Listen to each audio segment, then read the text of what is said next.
But tonight we're going to cover from 5:30 to 6:30 tonight. We're going to cover the highlights of the new forms. So welcome everybody that just joined. I'm Rochelle Wilhite, the designated broker of Best Choice Realty. We're covering tonight the highlights of the new NWMLS forms. This is for anybody watching, even at the replay of this session, is all about the new forms that have been changed. There was plenty of changes and definitely warrants to have a class. If you have not paid for the class, you could watch this and just get the highlights. So the Cliff Note versions. I don't know about you, but we're very busy people, and to have this happen and these changes happen right now in the middle of the busy season, it's a lot to take in. So hopefully you can just watch the highlights, and then if there obviously is some more in-depth knowledge, we will cover certain aspects of the contract throughout the rest of the year. So welcome. Let's go to the next slide, Shannon. Yeah, and before we do that, don't panic. These are not going into effect tomorrow. We do have a little bit of time to kind of review and study these. These are scheduled to be posted by the Northwest MLS on July 11th. So if you've got a listing, these are the forms that you will likely get an offer on your listing for. They will be using these types of purchase and sale agreements. And if you're offering this weekend, don't worry. It will be next weekend that you will have the new forms published. Okay, fantastic. And it's for buyers agents or listing agents. It does not matter. You guys will have to kind of pay attention on some of these things because they do impact your business. So let's go to the next slide. So I always like to start with the purchase and sale agreements. This goes for all of the purchase and sales, the 21, the 28, all of the multifamily, all of those have been changed. In three different things I think were most impactful. The earnest money method, many of you were having to type a lot of ACH/wire/ all of that. At this point, they don't really care. They removed that methodology. So you have less to kind of fill in as far as how is that money going to get in, but be very careful and make sure that that earnest money is being deposited per the recommended time. It's 2 days if not filled in. But if you do fill it in, make sure that it's delivered in that appropriate amount of time. So the earnest money method was removed. Interpleading costs. So if we have an earnest money situation where deal doesn't happen and the earnest money has to go to interpleading, the costs have increased across the board at the state level. So as you would expect, the interpleading costs have increased as well. So yeah, definitely take note of that. But as far as like the substantial changes that they made, the most substantial to the actual purchase and sale agreement was the information verification period. Many of you in practice were calling me, or you were getting into a rhythm of kind of crossing off section W and having the parties initial. And so I think enough of that was being done over the last few years that they decided to make a substantial change. And it also goes hand in hand with some of the inspection changes and the information changes of what's disclosed, what's not disclosed. And so they went ahead and they adopted basically a new change as far as that goes. They put that on the first page of the purchase and sale agreement, and they provided a new form in case your buyer did want to use the section W to back out. So there's a form 90Z that you guys want to maybe jot down. You'll want to look at that because that is a new form that was introduced.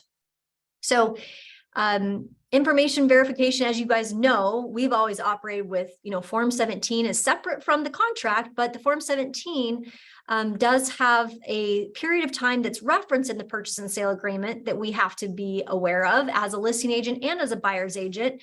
And that section W allows for, is there some substantial change that they fill it in wrong?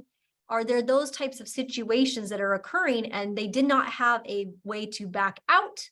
But now with 90Z, I think that's going to take a lot less pressure off of the attorneys and obviously put the ball back in our court. So definitely want to look at that when it comes out, Form 90Z.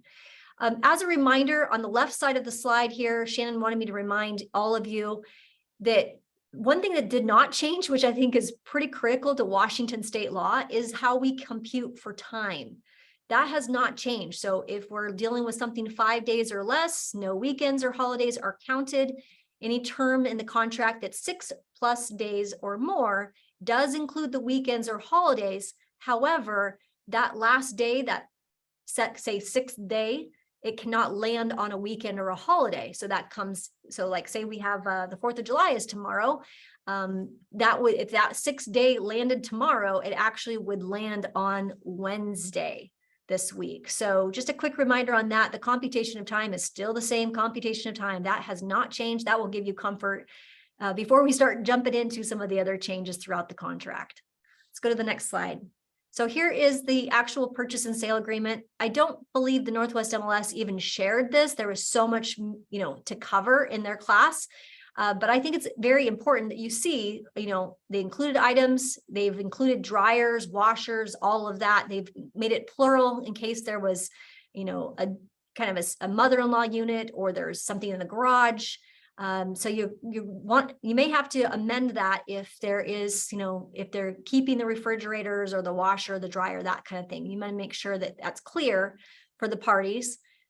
You see the earnest money, or they are going to remove the check, the note, the wire. You can see how that's changed. They also have indicated on number 7 US dollars. You'll notice that in a lot of the changes they made as well. And then they also added the in form of the promissory note. So you'll want to see that earnest money is also referenced. That's always been something that's bothered me, because some situations, especially when I'm doing vacant land, I may not have the earnest money deposited into the escrow account. I may do a promissory note because of all of the costs for doing the feasibility studies and the things like that. So having that option on the earnest money is very helpful when you're dealing with a lot of land or larger commercial properties or multifamily, where you might not do earnest money deposited, you might do a promissory note instead. So that has been added. Notice also that information verification period, sizable. You guys, they put it right there on number 1415, where it talks about FERPTA, and then the next thing it talks about the information verification period. Anytime that they move something to the first page of the purchase and sale agreement, it's pretty sizable. And so you'll want to draw your attention to, it says it expires how many days? 1 day, or they have a satisfied or waived section. If you're going to have your buyer opt to do the satisfied and waived, you also are going to want to make sure that you have gone through that Form 17 with them and understand that that is all been filled out correctly. And they are waiving and satisfying that period in that section of that typical section W, where you guys were crossing stuff off and having them initial.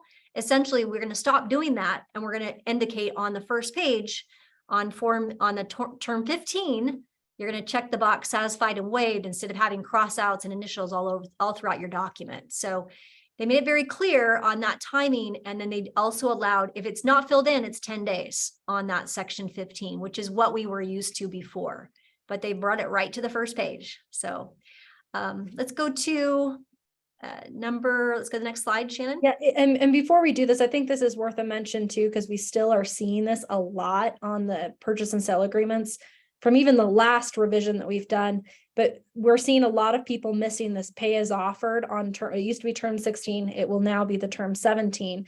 But this pay as offered, just don't forget to check the box on how you're being paid. We're seeing a lot of people miss that. So make sure you just check the box before you send it. According to the MLS, that it could be potentially a problem when there is changes that are made to the commission or the compensation. When those changes are made, if that box is not checked, potentially we have an issue or a dispute over compensation.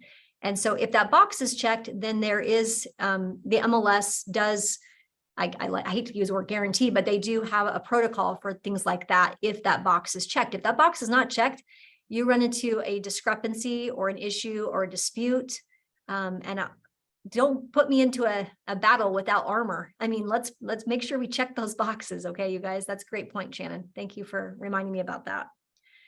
Let's go to the next. There we go. Financing addenda. So 22A and 22AA. So when you are using a financing contingency, you use a 22A if you're going to make the offer contingent on your financing.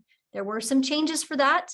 And there were changes when you're only using an appraisal contingency. So maybe you don't have a financing contingency, but you have an appraisal contingency. 22AA would be the appropriate contingency you would use.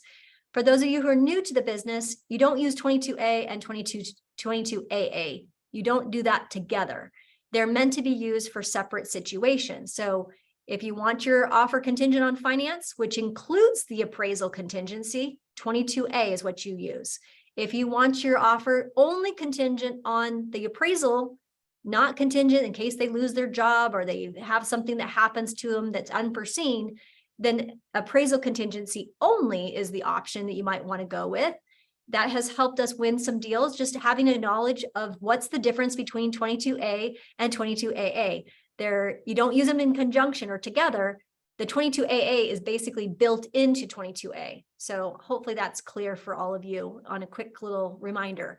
So they created a new notice form, and it's 22AWO, I believe is the reference.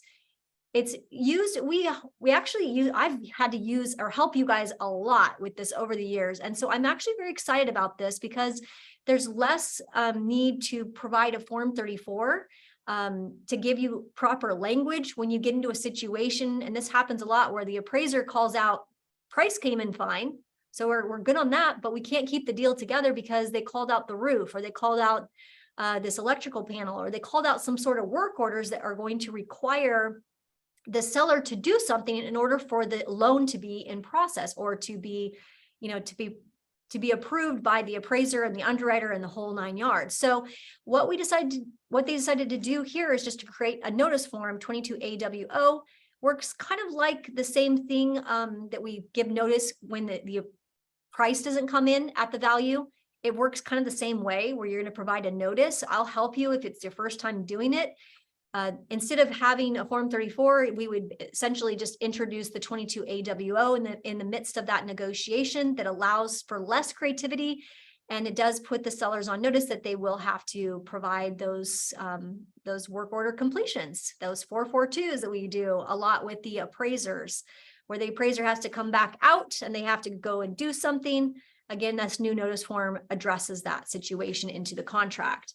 The other thing, the down payment assistance program, also known as, there's all kinds of funds that are out there where basically the buyer does not have to provide the down payment. A lot of you were having to call me and go, okay, do I check this box or do I check the other box? Does that void? Does that make my offer not good? Is my earnest money protected? So now, once we have the check boxes that are adjusted on the 22A, that down payment assistance program, the amount of the down payment indicated should not include the down payment assistance. So you only should be including in that section on 22A how much the buyers are coming up with their cash down. So their down payment, truly, not from, if they're doing 0 down, then you would not have to put that in that section. So you'll have a checkbox that you have to do in that new 22A.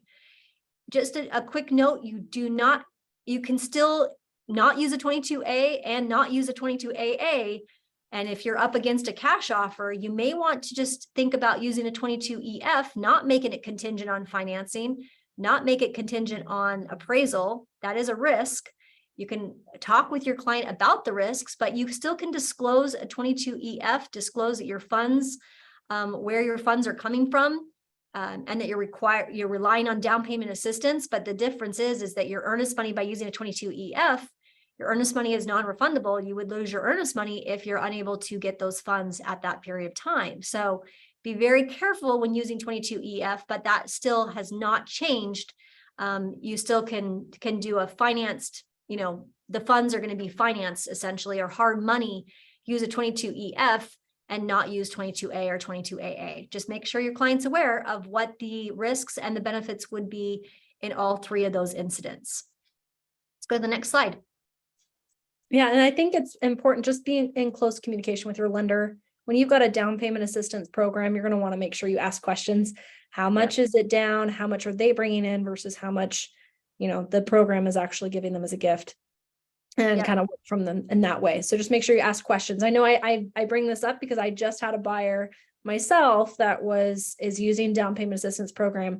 And I was looking back in preparations for this call, and it just says 3.5% down. Doesn't say where the funds are coming from, if she's bringing funds herself. So just make sure you ask those questions so you can fill in the 22A appropriately. And it needs to match the pre-approval, so if your lender is providing a pre-approval letter, which they should do. I know Grace does a great job of making sure that's provided right off the spot.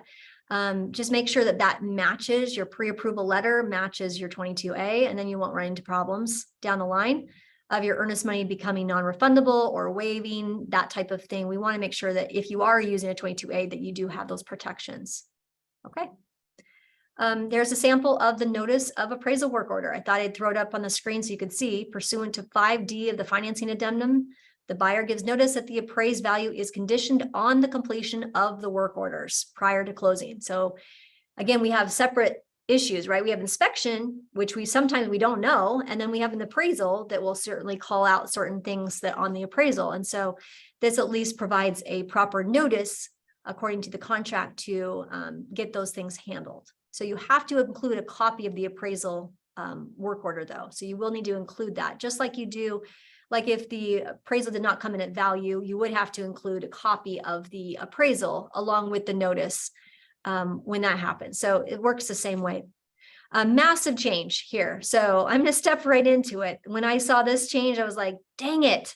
Not too keen about this. And again, if you have not been paying attention a few years ago when they made this sizable change, they did it in a time when there was not a lot of inspections. In fact, I think at the time when I taught this class with the change of the introduction of the 35C and providing the inspection would waive the entire inspection, people were not really paying attention because most of the inspections were waived. And now we're starting to see more inspections that are being done and negotiated. So this is a massive change, and you really need to pay attention to this, this change here, because the loophole's been closed. No more can Rochelle use. I've saved a couple of you, some of you are on the call here, from some kind of dicey situations where, oopsies, I sent a copy, or I texted a picture of the water heater, and I basically gave a portion of the report to the listing agent, and so in effect, the inspection was waived. You are basically bought your client all of the issues that came with the house. So this has got, so what I would do in that past would, I'll just, send over a copy of the 35R that it allowed us to basically, we could give a portion of the report, and we had to attach the issue or the issues that had come up, and that would automatically grant us the additional 5 days. Well, massive change, you guys. Spoiler alert, no more can you do that. So there is nothing that can be done. You have to always, you got two paths basically. You either have to have a conversation with your seller or with your buyer before you get into a contractual situation and find out how they feel. It was funny, I pulled my family. We had a family dinner Sunday night. That was just yesterday. Gosh, it feels like a week ago. Last night, I pulled my mom, my brother-in-laws, and basically the consumers around the family dinner table. And I said, if you guys were listing your house, would you want to see the buyer's inspection report? I was like 50-50. Some of them wanted to see it. Some of them don't want to see it. So I want to draw your attention to the actual Form 35. This is the change that you have here. So, see, look at number 4, term number 4. It says buyer shall not provide the inspection report or portions of the report to the seller unless the seller requests otherwise. So they used to have it where that paragraph 5 was exempt. So that was kind of your loophole, or your way you could kind of sneak a fast one in, and basically throw a copy of it and just grant yourself an extra 5 days. No more can you do that. They closed that down. So that blue section's being removed. It says if the buyer, in 4A, it says if the buyer provides any portion of the inspection report to the seller without the seller's prior written consent, it says prior request, it's a prior written request or consent, the inspection contingency shall conclusively, be deemed waived. So that is basically going to, instead of consent, it's request. So you can request on the 4B. So before you get to mutual acceptance, some of you, because you don't want to be in a situation, you don't want to be in a situation where you have to deal with this after the fact. Many of you are going ahead and checking the box on 4B. Most of you, I would say, are leaving it unchecked. But after my dinner conversation with my family, I would say that half of the room would actually want to have a copy of that inspection report, and some of them would not. So I think that's really a consumer advocacy. You know, do your sellers want to have that knowledge? If they do, they will have to disclose. If they don't, then the buyers cannot provide that. And then they run the risk, if you're representing a buyer, if you provide any report, even in the form of, I took a picture and sent it to my client, unless you have a 35C or you have checked the box, the 35C is right here. They went ahead and added that 35C right here. Seller requests a buyer provide a copy of the inspector's recommendation or additional inspections, then you've waived. Very clear. So it's basically you provide it without written consent. You basically bought the whole house as is. And unfortunately, some of you might have to chip in to keep that buyer happy. It's a sizable change. It's massive. So if you guys are not paying attention, you might miss it. And then you have an issue with negotiation on your inspection repairs. Okay. Shannon, did I cover that well enough, or I get off my soapbox here? Yeah, so I guess just the real quick synopsis. So what's the logic behind when they introduced the 4A? It sounds like it was just for disclosure purposes for the most part. Yeah. Yeah. Yep. So it's basically putting it, the sellers, if they have a copy of the report, they have to disclose. They're going to need to amend their disclosure, their Form 17. They're going to be advised probably by their attorney to go ahead and do that. And so if you don't have that, let's say I don't get a copy from that buyer, maybe that buyer's inspector that inspects the house is kind of a subpar inspector. Do I really want to taint my house or my structure with somebody that's maybe subpar? So it's kind of the battle of who's providing the disclosures and when.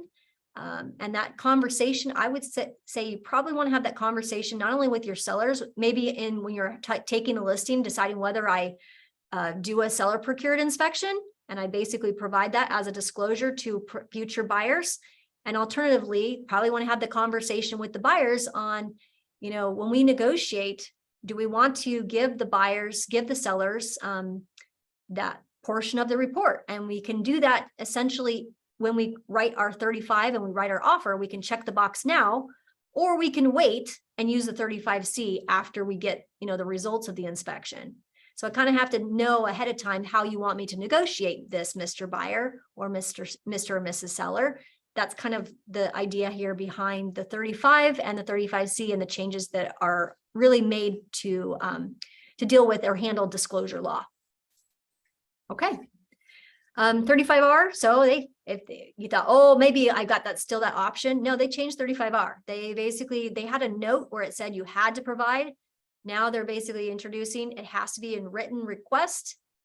If the buyer is giving notice of an additional inspection, that was where you had to provide the copy of the report. Now they're saying it has to be requested by the seller and it has to be in the form of a written request. So they've closed it down. No more can you basically attach a bunch of stuff and ask for your additional inspection. They went ahead and made it very simple where you have to check the box in your offer or you have to use a 35C. Okay. Next slide. Yeah, and quick question, looks like can 35C be inserted prior to the 35R? Yes, it has to be agreed upon. That's in writing. So that's essentially a notice. Anytime a notice is introduced into the contract process, be sure you're sending that to the firm delivery address as well as to the agent you're handling the deal with. So I don't want to have this situation where we have an agent or a broker. Oh, well, I didn't get it. Well, it's like, no, the notice was sent over. It was agreed upon by the parties. And so we went ahead with it. So make sure that you send that to the firm delivery address as well as the agent. Thank you for that question. Okay, let's go to the next. Sewer inspection. So we have a new sewer inspection addendum. So as you guys may have guessed, we are seeing massive problems all the way across the state when it comes to maybe I waived my inspection, but gosh, maybe I just wanted to get my sewer inspected. So in that case, we have had to, I've seen some other brokerages get pretty creative on introducing some of their own language. So I guess sweeping across the state of Washington, we decided to go ahead and create another form. So it's 22SI, sewer inspection, 22SI. So this would be used in conjunction. Maybe you are waiving your inspection, you're doing a 35W, but you still want to have a sewer inspected. That would be probably my brother. Back in the days, many of you heard in my contract negotiation class, he purchased a home as is and regretted it later because basically it was in the city of Tacoma. Sum up my story. It had about a $22,000 sewer inspection repair that would have come up in the sewer inspection, but my brother opted not to do a sewer inspection. He waived everything, which also meant that he waived his sewer inspection as well. So in the future, if my brother was to write up deals, he would essentially write it up. We would eliminate all of the negotiation. We would just basically be doing a sewer inspection only. So it'd be just using that because he's had a bad experience. So now he's going to feel a lot better because he's going to have an actual addendum. It operates just like the 22AA versus the 22AA. You don't have to use it if you're not, if you're going to basically use the 20, it's embedded. Remember how we talked about 22A and 22AA? You don't use them together, but you can use it separate. So 22A or 22A and 22SI essentially is the same thing. Where you could use it in conjunction would be 35W and 22SI. In my case of my brother, who just wants to do a sewer inspection contingency. So you have two options. It's basically I accept it as it is, or I reject and cancel the deal. There's not like a negotiation that takes place with the 22SI. So it's kind of nice where it's accept or reject and cancel the deal. Feasibility. So yes, there was some sizable changes to the feasibility contingencies.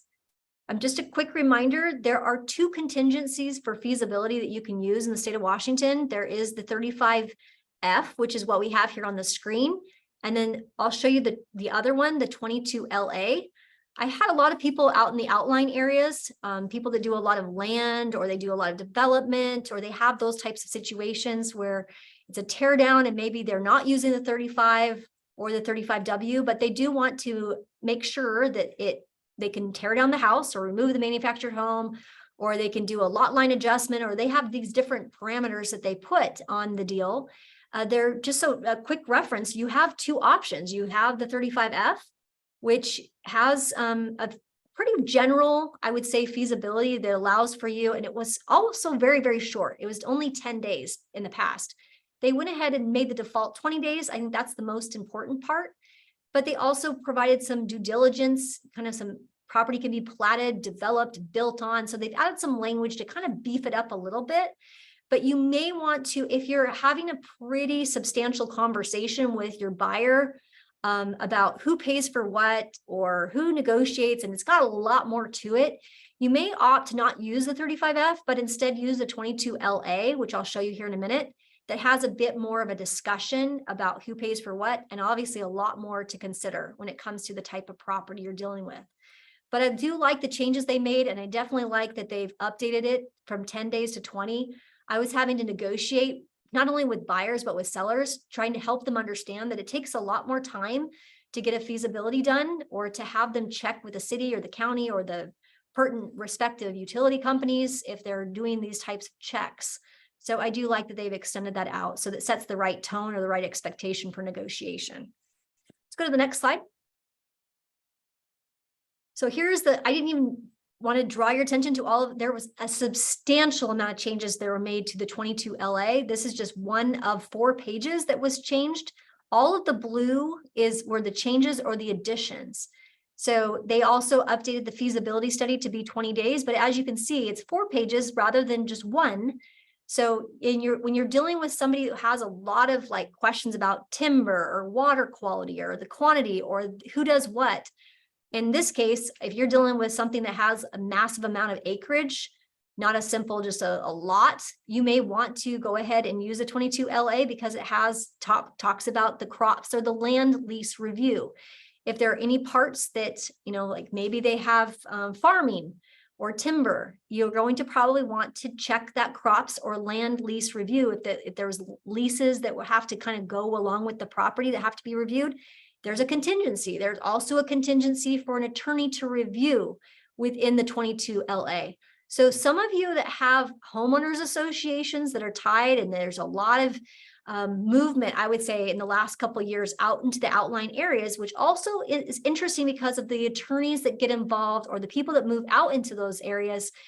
Some of the city folks have, I'm going to kind of step a little bit into some territory that's controversial a little bit, but some of the city folk have moved into the rural folk, and that's created a little bit of conflict in a legal standpoint. And so if you are dealing with something that's sizable out in the outlying areas, I would highly encourage you start using the 22 LA rather than using the 35F. It has a little bit more consideration and check boxes that should be considered when you're dealing with negotiation between buyer and seller. So definitely changes water rights. Also, it's not automatically transferred. That was changed on, I believe, both forms, 35F and on 22 LA. Okay, let's go to the next slide. Well addendum. So the well addendum 22R was changed. So I love this change on the well addendum because I also had some situations in my past. I actually had a client a couple years ago, and she's a good close friend of mine. Our neighbors, in fact, they lived in the same neighborhood. We were very close, and she was looking at properties out in Gig Harbor. Found a property in Gig Harbor. She was expecting the baby. Literally the month after we got into contract, we used a 22R. We definitely followed the 22R as it was written, and the 22R before did not have a 22RN. So I actually had to draft language. I had to contact our attorney to make sure that we could appropriately get out of the contract if, for example, the well did not test appropriately. She was very concerned about bacteria, very health conscious. Her husband's a doctor. So it was very, very important to her that the well checked out, and that 22R, the past 22R, did not have a lot of consideration of how to negotiate if something came up that was not going to work for your client. So it came this back and forth, and we used to try to kind of make it in conjunction with the inspection contingency. We had to sometimes extend it. They made this a little bit easier to handle. So they created this referral notice. 22RN stands for referral notice. So when you're negotiating repairs and testing of the well system, it feels like a 35R. So it allows for that to happen, which was not allowed. It was not easy. Let's put it that way. It took a little bit more of legal maneuvering to get that negotiated and handled. And a lot of inspection contingencies that had to be extended, and then sellers rejecting it. Was very, very confusing and definitely convoluted. So just think about your wells. If you have a seller who is going to put their home on the market, you may want to consider, getting a copy of all of their well reports ahead of time, because that's provided for. That's nothing new. That should be best practice. What you're going to have to contend with, though, however, is that the buyer is still put on notice by using the 22R that they should be getting the testing done. The tests, there's two different types of testing. There's testing for the flow or the pressure of the well, the kind of basically inspecting the well itself, how it functions.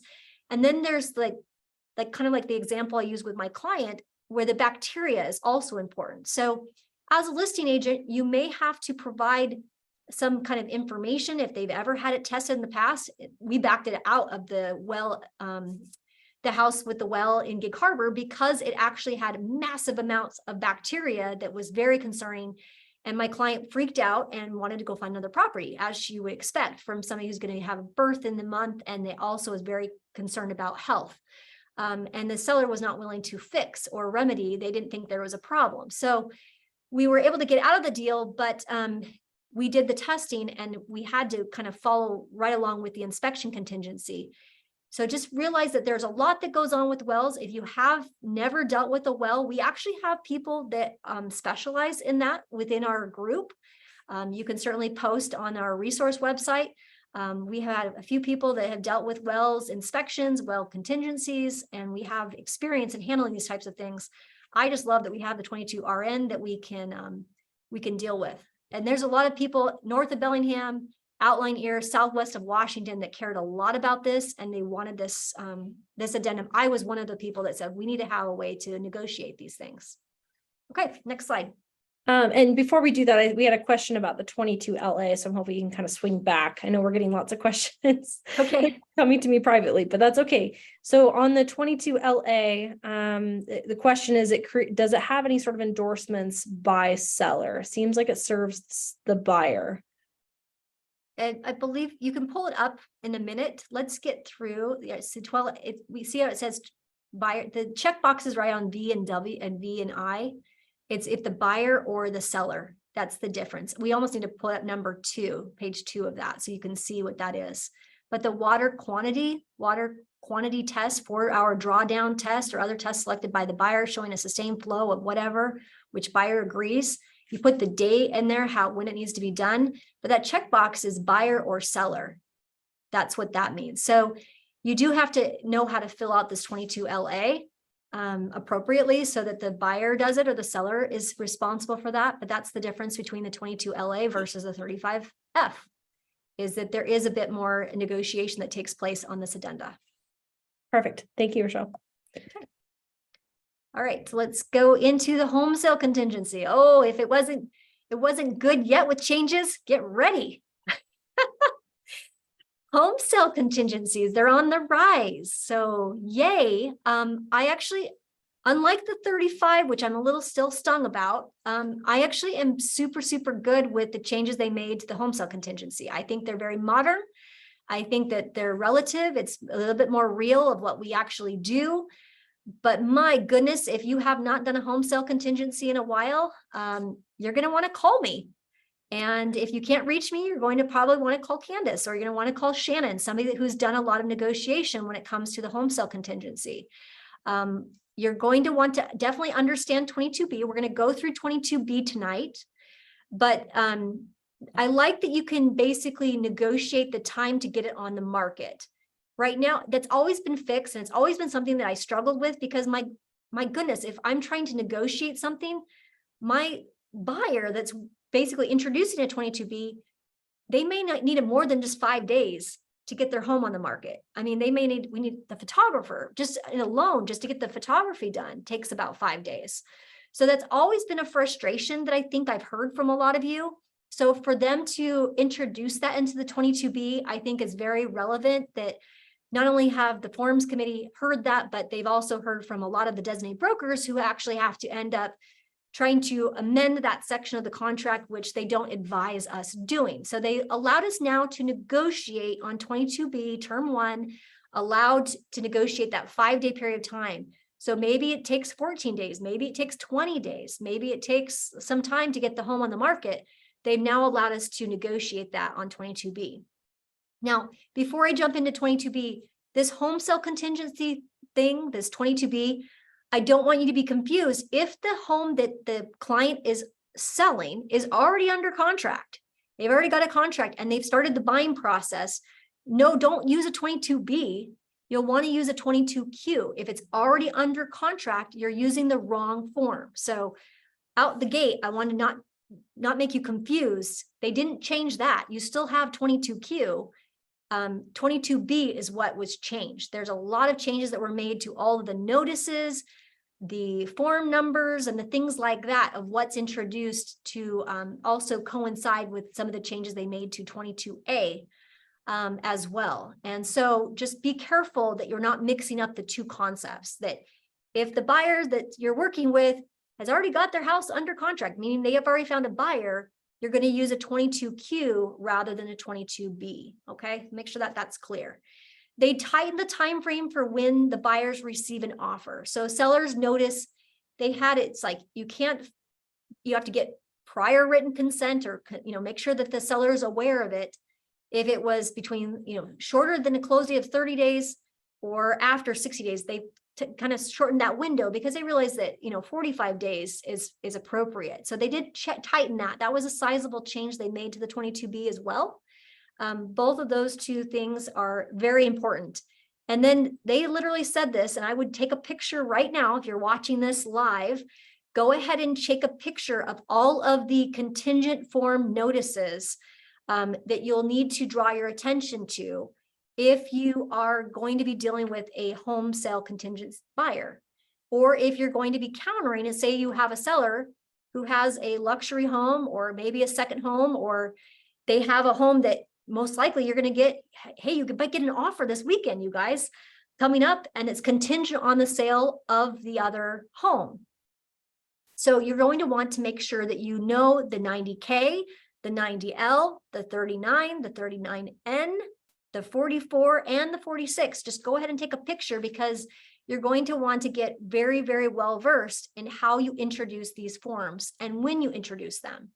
And whose responsibility? Is it the listing agent that produces that, or is it the buyer's agent that produces that?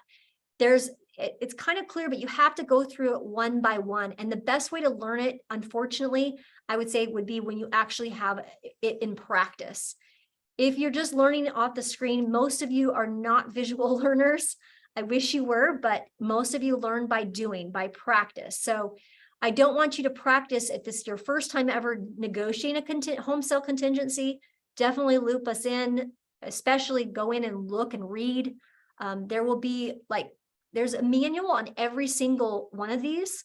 So if you have what do I fill in? Am I responsible to fill that in? You can almost self-teach yourself when you're in the moment. I just don't want you to get yourself, using the wrong form or the wrong notice when you just don't understand. It makes you look like a rookie. So we will spend some time teaching the actual home sale contingency process with some real case scenarios. I think that will be helpful in the coming months. I have it already slated for August to go through a very much more robust training on the home sale contingency. But I told you guys it was just going to be highlight tonight. So just take a picture real quick of that form 90K and all of that. And then we're going to go into the actual the 22B. So here are the changes that they made. So at the top in term 1, see it says the agreement is contingent on the buyer's property. You have to put the property address of the home that they're selling. If you're filling out this form, you're representing the buyer. And it says on or before 45 days, you have to get an agreement. That was used to be, I think, it's 45 days with a contingent. That didn't change. So you have to get mutual acceptance on their home within 45 days. So it gives you time. I would say if you're negotiating with the buyer and the home is on the market, maybe they're at 30 days and they haven't got another offer, you may want to cut that down. That's maybe showing that you are providing a win for that potential seller. So you might have, knocked down the price, but you basically are saying, I'm going to get their home under contract in 21 days or 30 days. And you provide some relevant data to show that you can do that. All of a sudden you're negotiating with that seller. So that term 1 is a very critical negotiation point that takes some skill. I certainly can go through that in the later training with you guys. But you have the buyer in section A. This is the part that I love. They've allowed you to negotiate that 5-day period. So you'll have the buyer has to list their property within 5 days if not filled in. But that's where you can say, well, it's going to take me a week to get the pictures. And I've got the resale certificate on order because it's a condo. So I'm going to need 10 days maybe to get that home on the market or that condo on the market. That allows for that discussion to take place with the seller when you're writing the offer. So they have an understanding and they're willing to agree to that. The buyer's property sold, again, 90K. That 90K was something that was in the contract from before, but the waiver, they have put that right up in term 1. So it's very clear of what form you have to provide when. It was confusing for a lot of new agents that were starting to use the home sale contingency. They were not recognizing that they would essentially waive their entire everything if they did not use the 90K. So they brought it up first to number 1. And I like that they've done that. That makes it a little easier. Then it talks about number 2 is when does the seller consent? So seller's consent shall be on the 90L. So that when you're kind of not falling within that 30 to 45 day kind of period, say you're doing a quick close, maybe you got a cash offer, that you have to get the seller's consent to go ahead and do that. That's a 90L, and it's brought also into that section number 2. And then also the seller's termination, it has to be on 90K. So they've kind of brought it and modernized and refreshed a lot of the notices.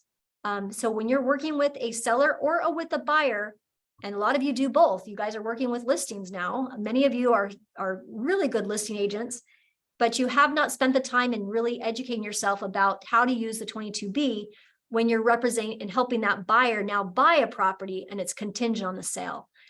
The property remains on the market. That's that bump clause, number 4, term 4. Seller shall include the second buyer's addendum, the form 39. So again, it's just drawing your attention to the form numbers and making it easier for you or somebody that's new to the business to know how to use the home sale contingency. I know I've got 50 minutes left and I'm almost done with the highlights. So thank you, Shannon, for keeping me rolling here. The 65A and B and the 68. So these are the rental agreements. So 65B, no payments after 3 months, no distressed home conveyance. A lot of these things were removed.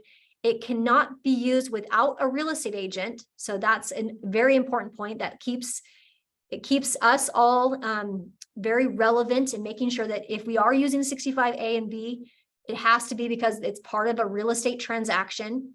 It cannot be a distressed home. So if it's a short sale or a foreclosure, you cannot be using a 65A or 65B. And again, no payments after 3 months, so that if you are going to be doing an extended, you're going to want to work with an actual property manager and do some sort of extended lease agreement. They also add the 9 p.m. deadline to clarify possession. That was actually, I don't know, this is a funny story, side note, but I actually had the police show up at one of my transactions because of the 65B of when the possession was supposed to happen. The seller thought that they could stay longer, and it all came down to that deadline. It was not very clear. And the police had to basically escort the seller off the property and looked at the contract, and it was very clear on the contract, but the seller was confused about the rent back situation. And so that clarification would be very helpful back in the day when that timeline was actually added. There were also several changes in the last legislative session that changed the landlord-tenant laws from being, just the way it was during the pandemic. And so with those changes, those sweeping changes, as you can see, they modified the 65B and the 65A substantially. You can see the terminology was changed from tenant to renter. And renter represents that they are represented by an attorney to practice law in Washington. That was added in. And also smoke detectors changing from tenant to renter. Again, a lot of that terminology was changed because of the law, because of the 65A and the 65B being kind of a short-term situation. It's not meant to be a long-term rental agreement. It is meant to be a short-term situation to handle when we're handling a sale. Okay. All right. It's be amazing if I don't lose my voice in an hour. So, yes, so new law. This is the last thing I'll leave you guys with. So I think we were all kind of surprised as designated brokers. They were telling us back in March that they were going to be having a sweeping law that was changed. So the RCW was changed and it talked about agency relationship, but they are allowing for the forms to change not until the fall. So we have been getting ahead of this sweeping change that has occurred. This is RCW code 18.86.020, and this is a very fundamental part of how we do real estate. And the new law basically says a broker who performs real estate brokerage services for a buyer is a buyer's agent unless the A, B, C, D, E. So basically what this is providing for is that we are going to need to put in writing our duties as an agent, which we have already done with the law of agency pamphlet. They're going to, and they already have put into law, they're going to mandate that buyer agency agreement will be required when anybody is working with the buyer effective January 1st, 2024. So I don't know about you, but I mean, I've been having Jenny Hook, our transaction support manager, and Shannon Hall, we've been asking for you guys. We've been kind of going through and checking it off and saying, okay, well, it's not in the file. But we've been trying to prep you for this sweeping change. This is definitely on the horizon. The law has already been changed, but the forms will need to be changed as well. So the buyer agency per 18.86.020 will be required when working with buyers January 1st, 2024. So if you are not, you're like the shy one, you're like, oh, I don't know. Why not just do it now? Just get that into practice. We already have a BCR 41A. So there already is our own buyer agency agreement that you can use That's already in transaction desk. We've already approved it with our attorney. We've already been asking you to provide that. Now I start practicing using that, introducing that into your repertoire. When you meet with the buyer, show a home, do an open house, they call you and say, hey, I want you to represent me. Always, always, always, whenever you're basically doing buyer agency services, you should be also introducing the buyer agency agreement, which we have available to you. They will also be making some changes to the 1A. We have our own 1A. The MLS made some changes to the 1A. They were not sizable, but they definitely, it requires me to go speak with our attorney because we also have our own 1A.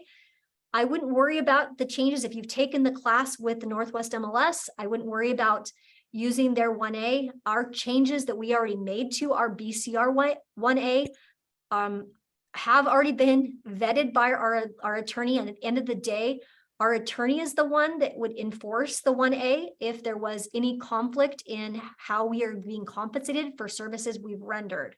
So please continue to use our BCR 1A rather than the NWMLS version. We will most likely have a change that we'll make to our BCR 1A after our attorney looks at the change. It's really to the tail clause. And then we'll get some advice on whether we want to make that change or we leave our tail clause the way it was written. So I'll know more at the end of the month in July.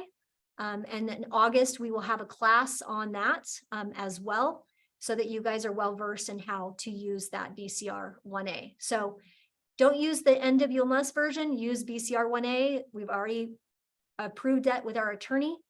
More updates to come in the fall with the buyer agency agreement that they're going to do, but we're already ahead of the game because we already have our own buyer agency agreement at Best Choice.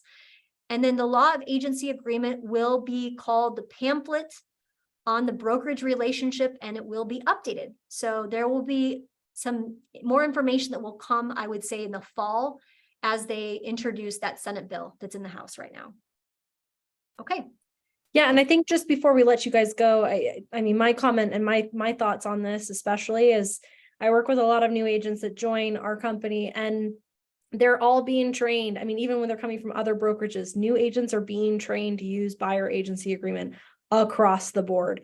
So if you've been licensed for many years, I know it's kind of hard because we're old dogs having to learn new tricks, but we're going to want to make sure that you're introducing that in your practices because the new agents are, and they're being very good about getting these done before they show homes, before they offer on properties. So just be aware of that. Also, this is a quick mention too. So the BCR 1A and the 41A buyer agency agreement and listing agreement, they are both published on the Northwest MLS right now. We will have updates obviously later this year when the MLS publishes their own in response to these changes, but keep using them. We've made it very easy for you guys to use them. They're in the Express Forms, they're in Transaction Desk, and also on our website. So real quick, keep using those. I want to make sure everybody knows. I don't think everybody knows about that. Go ahead and share your screen and pop up in Northwest MLS. Let's just go right to it.